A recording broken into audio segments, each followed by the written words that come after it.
What's good, y'all? It's time we talk about the legendary chaotic bundle and try to figure out if it's worth it.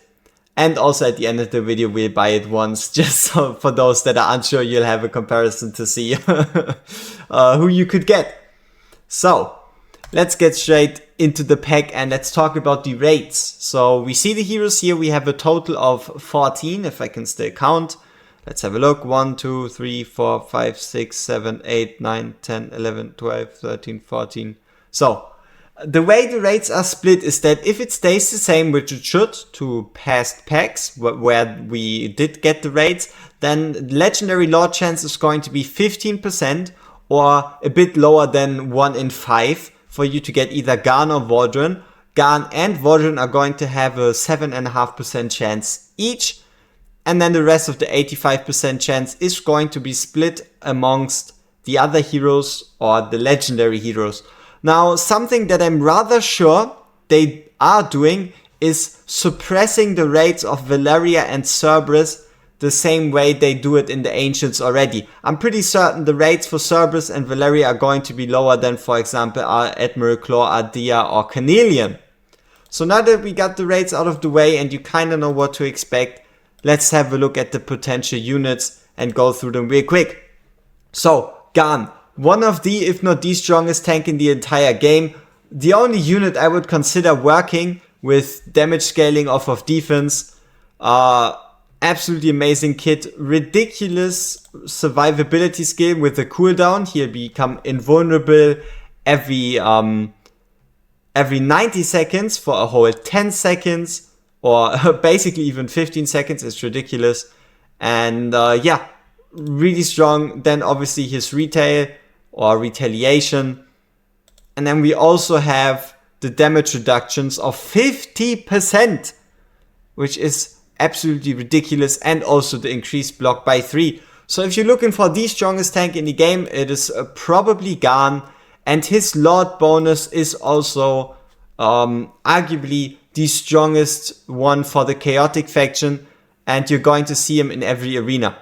Funnily enough, it came true with arena cost reduction, but chaotics are slowly starting to get to the place where they are the key fighters when you really want to succeed in arena, and you can use Garn in every single arena stage depending on if you have the chaotic units to go alongside him. So Garn is absolutely amazing and pretty strong. Someone else that is absolutely amazing and pretty strong is going to be Waldron. If I had the chance, I would rather get a Waldron than a Garn, but that's just a preference thing, not necessarily a power thing. So, Waldron is an absolute unit. Waldron has ridiculous stats at 6600 attack. He has ridiculous amount of survivability, because he can at least die 3 times before he actually dies. And if you trigger his ultimate at the right moments, you can stop him from losing one of those revives, which are shown by the orbs above him. So he loses, he doesn't even lose a revive. His multipliers are ridiculous. He gains rage for himself. He doesn't even need the rage from others. He inflicts vulnerability. He increases his attributes. This attribute increase is absolutely broken. The attribute increase is absolutely broken.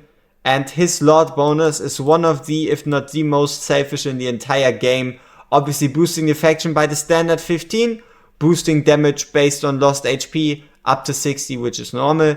And then he also increases his own damage dealt by a standard 30 and damage received by 20 up to 45 and 35%. So up to just casual 45% more damage, 35% less damage taken. Waldron overall the strongest unit if you just are supposed to bring a single unit.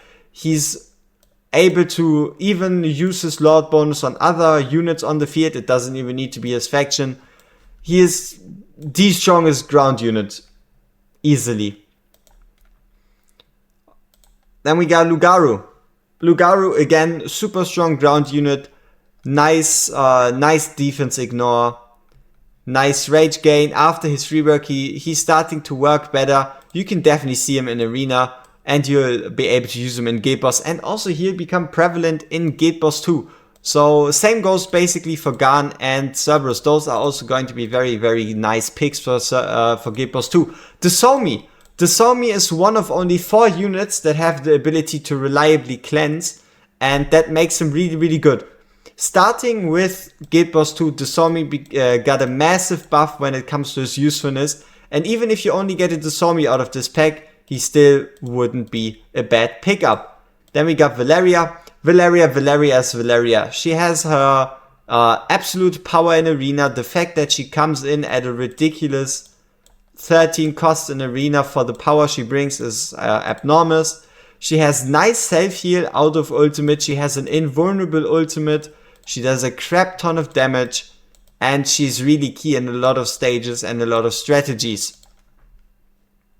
Cerberus is kind of the GOAT when it comes to Conqueror Codex and in general AoE Arena. You can also use him in other AoE focused content, and overall what he does is basically he does a bunch of AoE damage, some nice ground attacks, and also reduces the cost of other mages.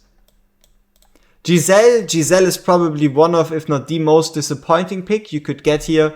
She does have specialized, not quite specialized attack speeds. She gains extra attack speed as crit damage, which means you can actually run her with an attack speed amulet and still get the same crit damage benefit, but her multipliers don't add up, and she's in that weird spot between single target and multi-hit.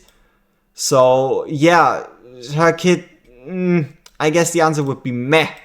Now Kate is also someone that would, I guess, be considered meh, but especially for whatever reason in the Dahlia event, my man is popping off, and also he's of the summoner genre with the summon tag right here, so he might very well get a very significant buff in the future if they decide to bring more units into the faction alongside of Venora. And the way he works is basically by summoning with his basic attack, summoning if he kills with the ultimate, and summoning if the allies die. He can give himself nice buffs, but he doesn't necessarily see all that much play at the moment. Then we got Sagak. Sagak, marksman, bleeds, piercing damage if the target is already bleeding, specialized attack speed, so every point of attack speed is more valuable than the last one, immobilized state, high attack frequency, high damage, really popular in GVG, can be used in Guild Boss, will see success in Guild Boss 2, but you really gotta pay attention to him potentially just dying. Canelian, another Guild Boss 2 hero, absolute monster when it comes to survivability, really favorable and played in Guild Boss 2 because of her Soul Essence. What a Soul Essence does is it grants unyielding. If she has enough attack speed and if she has enough time, she can turn all units on your field, as long as they're connected to each other through her bounce shields, into invulnerable beasts. Canelian absolutely amazing and might be what pushes your limit in Guild Boss 2. Durza.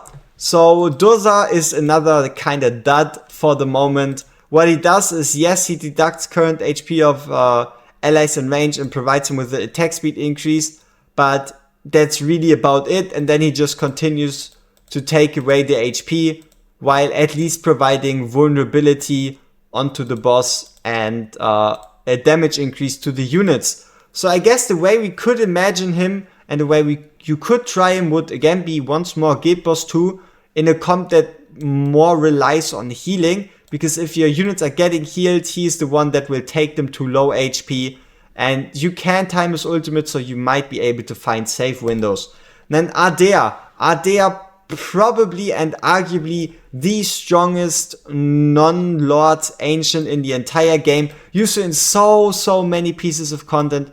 Ridiculous multipliers, ridiculous stats. Like, look at these base stats. What the hell is 7,976 attack? It is absolutely monstrous. She also inflicts bleed on the casual, restores her own rage, and I guess if there is someone I would wish for if it isn't a lord, it would be either Ardea or Ardea.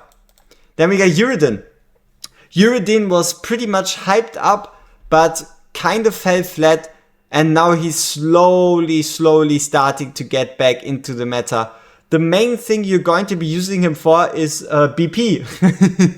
The main thing he's used for at the moment is BP stacking, because he gains a lot of BP, and affiliation in Guild Boss allows him to turn into a crazy BP monster.